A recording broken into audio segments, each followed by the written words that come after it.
kami akhirnya pintas. Jadi begitu kami jalan pintas, seperti keluarga tidak setuju.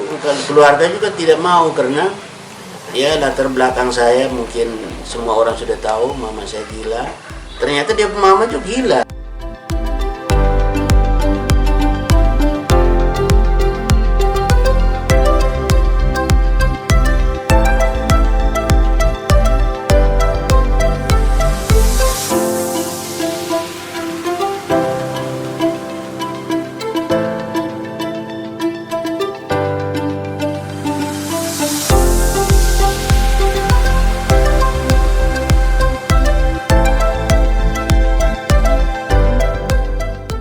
Kami sangat bersyukur mendapat kesempatan berkunjung ke rumah keluarga Ibu Yakub, lalu didampingi oleh Mas Agustinus Nong, wartawan senior. Sekarang ini sebagai orang kedua di Lembaga Keuangan KSP Kopdit Pintu Air sebagai Sekretaris 1. Pak Yakub, kami ingin mendapatkan cerita masa lalu rumit apa enggak gitu kan. Tadi Ibu sudah sedikit saja menceritakan, tapi kan Bapak perlu bercerita secara jujur. Katanya jujur itu penting katanya, apalagi orang koperasi kejujuran adalah yang utama. Pak Yakub, bagaimana Bapak dulu mengenal Ibu masih waktu-waktu remaja yang mungkin saja kata Pak Yohanes kemarin itu, Pak Yakub itu banyak dicintai, bukan hanya dikenal tapi banyak dicintai gadis-gadis manis gitu. Silakan Pak Yakub bercerita tentang bagaimana Bapak mengenal Ibu pada waktu masih remaja. Silakan Pak Yakub. Baik Bapak Mariono, terima kasih. Istri saya namanya Wilhelmina Liko. Nama sapaannya Ibu Bince. Dan itu yang dari hasil perkawinan kami yang mempunyai anak 4 tadi yang saya sampaikan. Dan dalam dari anak yang 4 orang, 3 orang masih hidup, dan yang anak pertama punya anak 2, laki 1 perempuan 1, dan anak yang kedua belum punya anak, dan anak keempat yang laki anaknya juga 2 orang. Jadi saya kira itu untuk cucu dari anak saya pertama dan keempat. Dan anak-anak saya ada 4 orang dan 1 sudah meninggal. Yang pertama namanya Francisca Irmayati Subuh, itu anak pertama, dan dia saat ini bekerja di Pintu Air sebagai deputi operasional. Dan kan anak saya yang kedua namanya Yuslin Nursifin Duabota, itu saat ini dia sedang ikut pileg di Partai Perindo. Dan anak yang ketiga meninggal pada tahun 2021, tahun 2001, meninggal umur 15 tahun, masih SMP kelas 3, namanya Petrus Nong Irfan. Dan yang keempat namanya Yohanes Inyoris Mita, itu juga dia sementara ini kerja di Pintu Air menangani PT Pintar Mineral Energi. Tidak pernah membayangkan bahwa saya punya istri ini, istri yang ada ini. Karena saya dalam satu hal adalah ini juga masuk keluarga. Karena dia punya mama kecil, om saya punya istri, tuang, dulu bahasa kita tuang. Jadi kalau mereka kecil, kami dalam ini berteman dengan saudaranya namanya Esther Yusraga, sering keluar masuk di rumah dan anggap ini adik-adik. Dan kami senior. Antara saya dan istri ini ada selisih 8 tahun tuh. Jadi tidak terbayangkan. Dan SMP Frater, lalu kemudian ini SMA Sin Gabriel, sesudah itu saya ke Undana. Dan di Undana itu kan banyak mahasiswi. semua mahasiswi, kumpulan dari semua suku, dari Sabu, Rote, Sumba, Alor, Flores seluruhnya, Timur seluruhnya. Tentu kita punya teman itu banyak sekali.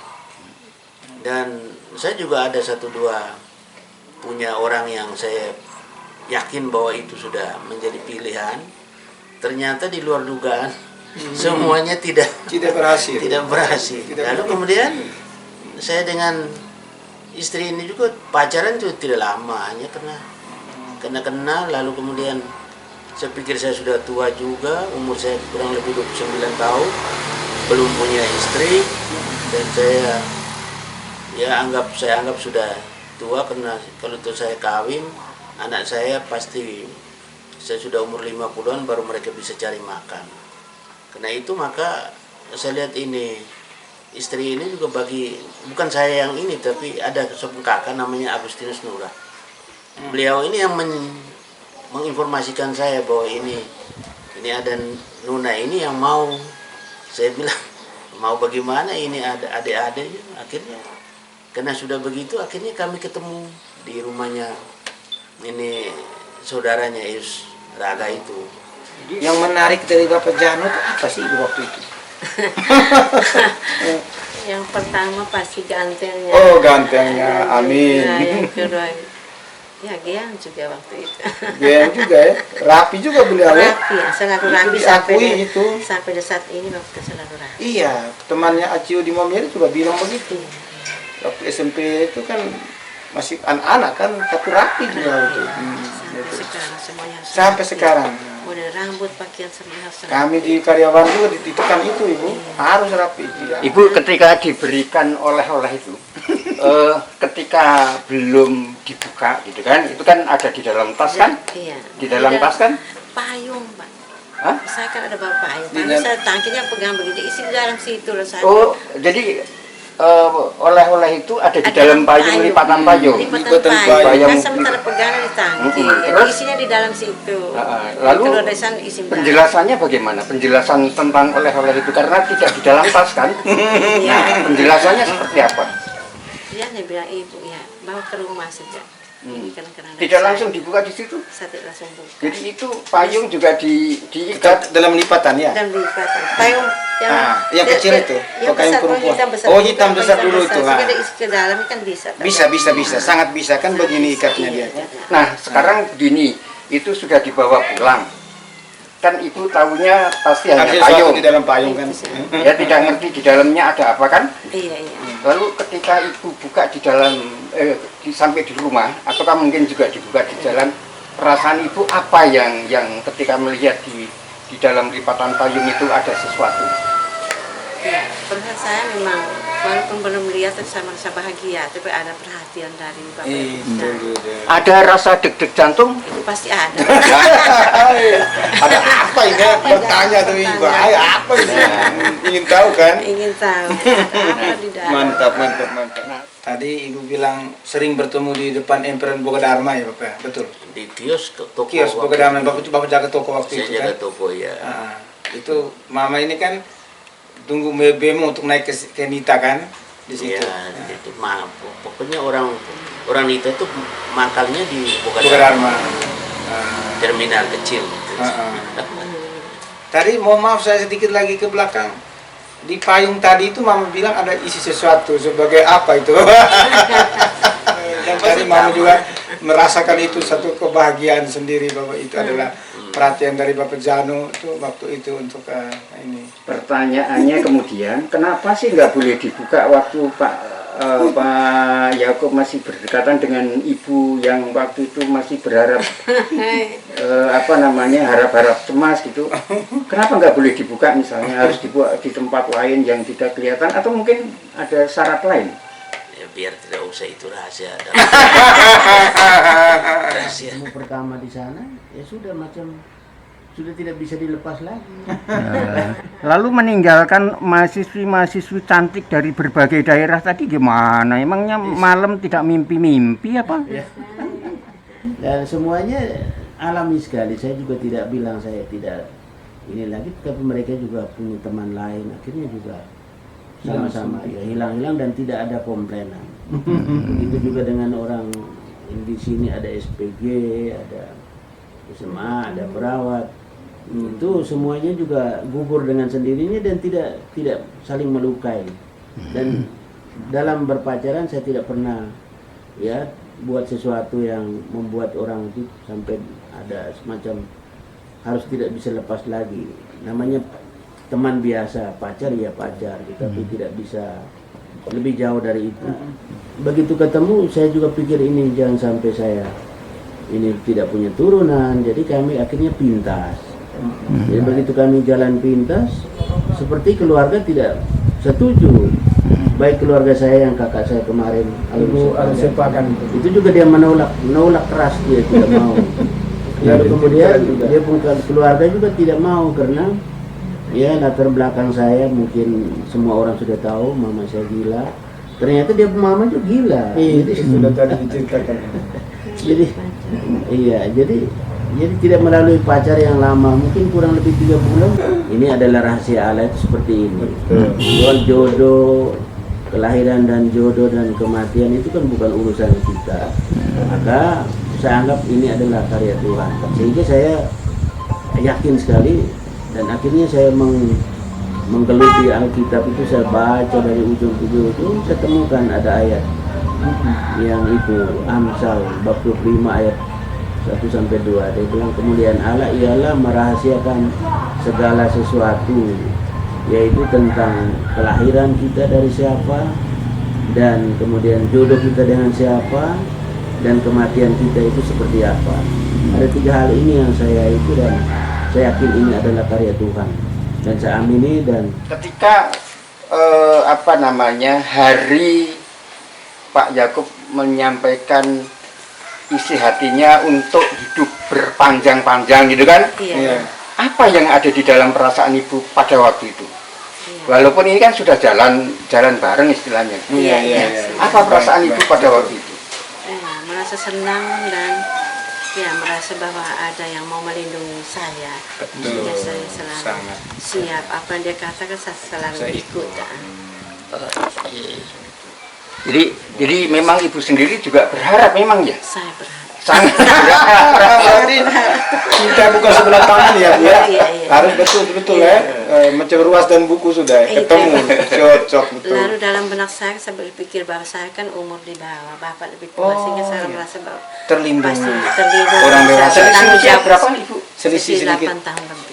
Ya saya pacaran banyak orang cantik, tapi ibu walaupun rambut keriting tapi sama mau. Tuhan sudah jodoh kan. Tapi gini, setelah ibu tahu Pak Yakub pacarannya banyak gitu kan, pacarnya banyak, itu kemarin diceritakan sama Pak Yohanes ya, banyak Chandra. Ibu pernah nggak masa perjalanan yang tidak sampai 1 tahun juga dikatakan ya gitu?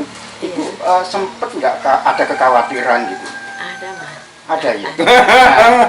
Kalau ada kan ini kan banyak. Adakah ibu misalnya masih saling mengenal teman-temannya Pak Yakub pada waktu itu dan sekarang menjadi teman ibu? Yang mantan pacarnya Ada. Bapak Jana Ada, itu. ya? Ada. Nah, jadi teman. Teman guru juga ada. Syukur. Luar biasa, menarik sekali pagi ini, cerah betul. Sekarang pernah nggak mengalami seperti saya beranteman di dalam kehidupan gitu? Pernah nggak Bu? Pernah ya. Iya. Mengatasinya seperti apa Bu? Cara mengatasinya itu Pak ya. Biasanya kalau untuk mengatasi kami juga berusaha harus bisa menyelesaikan masalah sebelum kami ke tempat tugas masing-masing. Iya. Jadi persoalan rumah harus selesai di rumah, Selesai baru dulu, berangkat ya. Untuk ke tempat kerja. Ibu menyiasatin bapak ketika bapak marah itu apa? Kalau bapak lagi marah, saya lebih memilih diam. Bagus, diam itu bagus. Iya. Tapi setelah kami sudah menyelesaikan, saya mulai lampias saya punya emosi ke Ya, bapak begitu. balas lagi. Balas lagi. Jadi Ketika dia mau saling saya mendengarkan. Iya, saling mendengarkan. Jadi ini memang pasangan-pasangan yang memang direncanakan oleh Tuhan. Dari orang tuanya ada kendala-kendala. Iya. Bukan hanya dari orang tua bapak tapi juga dari orang tua ibu. Nah, ketika menghadapi kendala yang sama, gitu kan, bagaimana ibu dengan bapak setelah menjadi keluarga menghadapi orang tua yang sama-sama memiliki kekurangan itu ibu? Ibu sebagai guru mempunyai ilmu jiwa.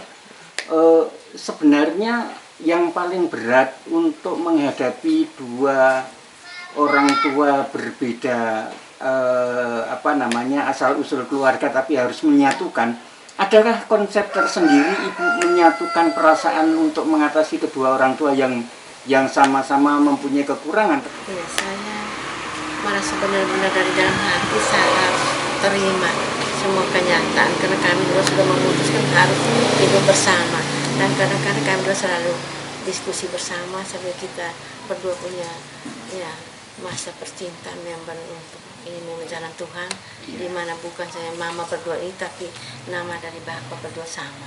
Isi nama Petrus sama Bapak nama Petrus. Saya ingin belajar banyak bagaimana membangun keluarga yang bahagia, Pak. Membangun keluarga bahagia itu tidak ada teori sebenarnya. Oh, tidak teori, praktek saja. Prakteknya seperti apa? Kita langsung yang kita jalan, istilahnya kalau jalan ini kurang bagus kita harus ubah. Maka kita mengalir seperti air saja. Tapi air kan harus natap-natap batu, Pak. Nabrak batu, nabrak kerikil tajam gitu kan. Lalu itu bagaimana mengatasinya? Ya itu tadi, kita dalam hidup ini kan Tuhan memberi kita ada kebijakan. Jadi kita harus bijaksana dalam menghadapi itu. Sedangkan air itu sendiri itu ke dalam situasi normal dia lentur aman, tetapi kalau dalam badai kan dia bisa menghancurkan apapun yang di hadapan dia. Saya kira kita dalam hidup itu begitu. Rumah tangga sekalipun juga harus ada, kita punya itu. Dalam situasi aman kita wajar, baik. Tapi situasi yang kurang baik, guncangan-guncangan keluarga itu pasti kita harus hadapi. Dan kalau kita hadapi itu, kita juga tidak bisa andalkan kekuatan kita. Harus kembali kepada iman kita, pada Tuhan. Karena bersama Tuhan tidak ada yang mustahil. Itu yang saya jalani hidup, baik dalam rumah tangga, karya, dan dari hidup saya itu penuh dengan keyakinan itu. Kesulitan yang Bapak alami ketika nabrak batu besar, konsep apa untuk mencari jalan keluar itu, Pak? Itu kita kembali ke kekuatan, keserakahan. Segala perkara dapat kutanggung kepada Dia yang memberi kekuatan kepadaku. Itu saya punya ayat kunci yang dalam hidup ini. Itu saya ambil dari Filipi bab 4 ayat 13. Nah, prakteknya seperti apa, Pak Yakub? Semuanya kita jalani dan harus hidup ini kan harus dalam mengelola sesuatu itu harus, kalau bahasa yang eloknya itu dibilang bermain cantik lah. Jadi tidak bisa main tabrak-tabrak saja, tidak bisa. Kalau membangun keluarga bahagia itu tinggal bagaimana kita dalam kebersamaan itu tentu tidak semuanya tidak siap saji, semuanya jadi. Memang selalu saja ada perbedaan, tetapi dalam perbedaan itu perlu kita menjadi pelajaran. Dalam hal ini kita harus sabar untuk memberikan hubungan kita ini menjadi tidak semakin rumit. Jadi kalau itu ada salah satu dari antara kami kurang sepakat dengan apa yang kita jalankan bersama, tentu kita tidak bisa secara frontal kita juga saling ini, tetapi bagusnya kita memilih diam. Diam itu emas. Sehingga dalam harmonisasi keluarga ini juga saya alami dalam mengelola lembaga ini. Kalau mengelola lembaga ini juga kita tidak bisa win-win, menang-menang atau kalah-kalah. Tidak. Kadang kita harus menjadi biar menang tetapi kita harus kalah untuk kebaikan bersama. Dan itu sama di rumah tangga pun begitu. Kalau untuk kebaikan bersama, untuk keluarga menjadi utuh dan tidak itu untuk saya itu punya konsep adalah saling memberikan maaf antara satu dan yang lain. Tapi juga bagi anak-anak, ya tidak semua mereka bisa mengikuti jejak orang tuanya. Lalu saya selalu sampaikan bahwa kalau kita dibilang salah, lebih baik kita terima. Nanti suatu saat kan akan terbuka, kebenaran akan terungkap. Walaupun sesungguhnya bukan kita yang salah. Dan itu saya kira hal yang saya selalu hidupi dalam kehidupan, baik melalui bersama keluarga maupun dengan keluarga besar KSP di pintu air Rotat Indonesia. Jadi saya tidak bermaksud semuanya harus menang karena saya pimpinan, saya orang tua, tidak. Saya juga bisa menyatakan bahwa saya salah, harus jiwa besar untuk kita saling menghargai antara satu dan yang lain. Itu kurang lebih pengalaman saya, dan sampai saat ini tentu banyak teman yang akan ikut bersama dan tahu tentang karakter saya selaku orang pimpinan. Dan anak-anak saya juga mereka tahu, istri tahu tentang karakter saya sebagai ayah atau suami dari istri saya. Terima kasih Pak Yakub, sukses selalu, bahagia selalu, dan semoga karya-karya kasih Pak Yakub akan menjadi roh suci, roh pembimbingan kepada masyarakat yang membutuhkan, karena tidak semuanya masyarakat juga mengalami kehidupan selalu bahagia. Terima kasih Pak Yakub. Terima kasih. Selamat sore buat Bapak Marjono yang dengan susah payah dari Jakarta datang untuk meliput dan merancang semuanya ini menjadi satu berita